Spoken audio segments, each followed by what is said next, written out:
تو سرکار دو عالم صلی اللہ علیہ وسلم کی شان رحمت کے حوالے سے بہت سی باتیں ابھی باقی ہیں، لیکن میں ایک اور بڑا ضروری پہلو آپ کے سامنے رکھنا چاہتا ہوں، اور وہ ہے رسول پاک صلی اللہ علیہ وسلم کی جانوروں پر رحمت، کہ جانوروں پر آپ سرکار نے کس قدر رحمت فرمائی کہ لوگ اس دور میں عرب کے وہ کسی بھی جانور کا کوئی حصہ کاٹ کر پکا کے کھا جاتے تھے، تو آپ نے فرمایا کہ یہ حرام ہے، کسی جانور کو بے جا تکلیف نہیں دینی، اور ذبح تک میں فرمایا کہ ایک جانور کے سامنے دوسرا جانور ذبح نہیں کرنا، اور تیز دھار آنے سے، تیز دھار چھری سے اس کو ذبح کرنا تاکہ اس کو کم سے کم تکلیف دو۔ شکار کھیلنے سے منع کر دیے، کھیلنا کیا مطلب کوئی ضرورت نہیں، ہاں شکار کرنے کی اجازت ہے کہ اپنی ضرورت کے لیے جتنا ہے وہ کر سکتا ہے، ٹھیک ہے نا جی۔ رسول پاک صلی اللہ علیہ وسلم جانوروں کے حقوق بھی بیان فرماتے ہیں، فرمایا کہ ان پر ان کے طاقت سے زیادہ بوجھ نہیں لادنا، اور ان کا چارہ ان کو غذا پوری دینی ہے۔ اس لحاظ سے میں آپ کے سامنے دو حدیثیں بیان کرنا چاہوں گا، ایک ہے دلائل النبوہ میں امام ابو نعیم نے بیان فرمائی ہے، اس میں یہ ہے کہ بارگاہ رسالت میں ایک صاحب حاضر عرض کی، یا رسول اللہ ہمارے باغ جس پر ہماری معیشت کا دار و مدار ہے، اس باغ میں ہمارے ہی 2 اونٹ ہیں، لیکن وہ پاگل ہو گئے ہیں، تو جو آتا ہے اس کو کاٹ کھانے کو دوڑتے ہیں، تو اب ہم کیا کریں ان کا، کیا کریں ان کا؟ فرمایا مجھے وہاں لے چلو۔ اب وہاں پہنچے، دروازہ بند تھا، سرکار نے فرمایا دروازہ کھولو۔ اب یہ لوگ ہچکچائے کہ یا رسول اللہ دروازہ کھولا، وہ تو آئیں گے اور آ کے کاٹ کھائیں گے، اس وجہ سے آپ کو کوئی تکلیف نہ پہنچ جائے۔ سرکار نے فرمایا نہیں، دروازہ کھولو۔ انہوں نے دروازہ کھولا تو وہ ہوا کی طرح، حدیث میں ہوا کی طرح دوڑتے ہوئے تیزی سے اونٹ کاٹ کھانے کو آئے، لیکن جب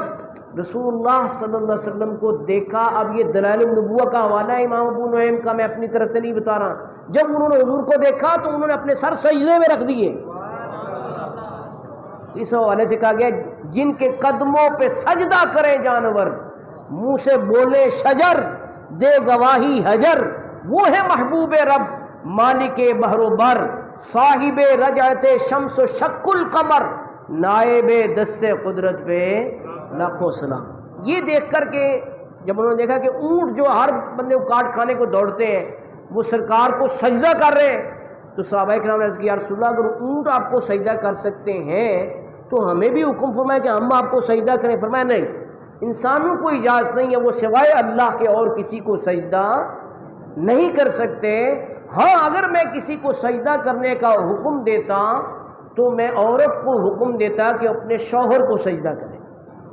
لیکن چونکہ سجدہ کرنے کی خدا کے سوا کسی کو اجازت نہیں ہے کہ خدا کے علاوہ کسی کو سجدہ کیا جا سکتا۔ سجدہ تعظیمی پہلی امتوں میں تھا، جیسے قرآن کریم میں ذکر ہے کہ حضرت یوسف علیہ السلام کو ان کے والد صاحب نے، والدہ نے اور 11 بھائیوں نے سجدہ کیا تھا، تو وہ سجدہ تعظیمی تھا، وہ پہلی امتوں میں جائز تھا۔ اب شرک کے ذرائع بند کرنے کے لیے سجدہ تعظیمی بھی ناجائز و حرام کر دیا گیا، ٹھیک ہے بھائی۔ اب سرکار نے فرمایا کہ اس اونٹ نے پتہ ہے مجھے کیا کہا ہے؟ انہوں نے کہا یا رسول اللہ ہمیں نہیں پتہ لگا۔ فرمایا یہ اس اونٹ نے کہا ہے کہ یا رسول اللہ ساری عمر ہم نے ان کی خدمت کی ہے،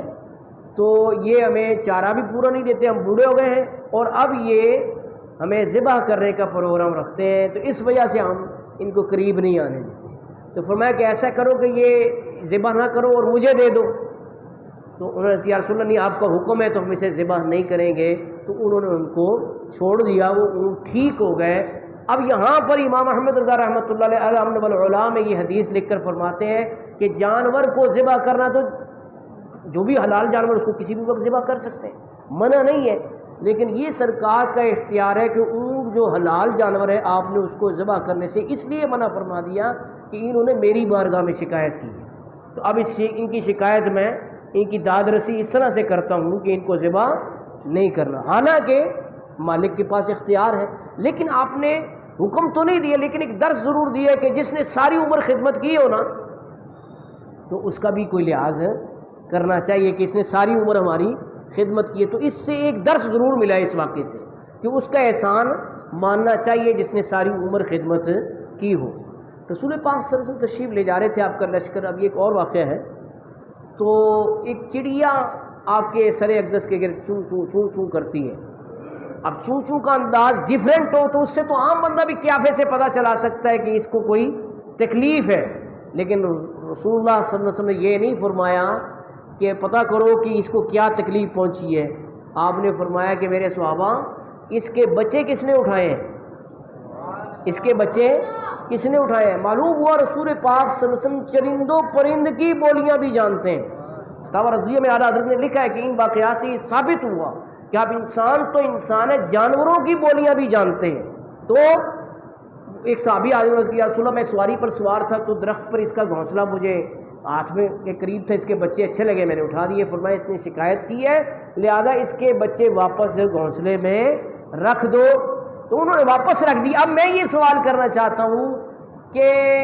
سرکار تو رحمت للعالمین ہے، آپ نے اس کی داد رسی کی اور اس کے بچے واپس دلوا دیے، اور یہ بھی سبق دیا کہ جانوروں کے چرندوں پرند کے بچوں کو اٹھانا نہیں چاہیے۔ تو لیکن یہ بتاؤ کہ ہزاروں کا لشکر جا رہا ہے، چڑیا کو کیسے پتہ چلا کہ میں نے اپنی عرضی یہاں جمع کرانی ہے؟ میں نے درخواست حضور کی بارگاہ میں، معلوم ہو چڑیا کو بھی پتہ ہے کہ رحمت للعالمین کون ہے۔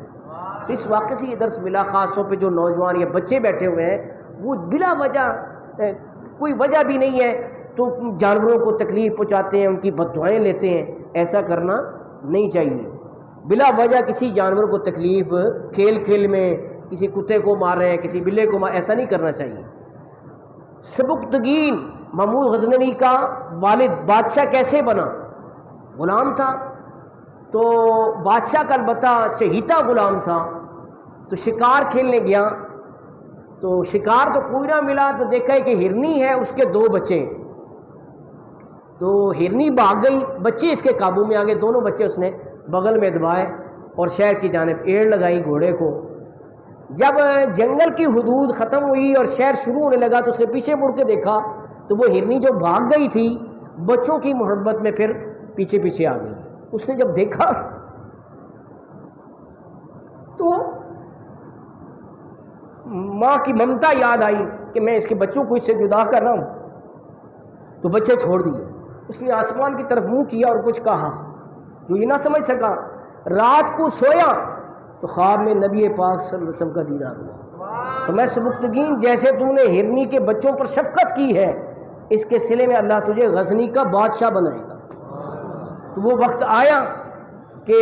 بادشاہ کے اولاد نہیں تھی تو اس نے سبکتگین کو اپنا جانشین بنایا اور سبکتگین افغانستان کا بادشاہ بنا، جس کا بیٹا سلطان محمود غزنوی 17 حملے اس نے ہندوستان پہ کیے اور سومناتھ نامی مندر کو اس نے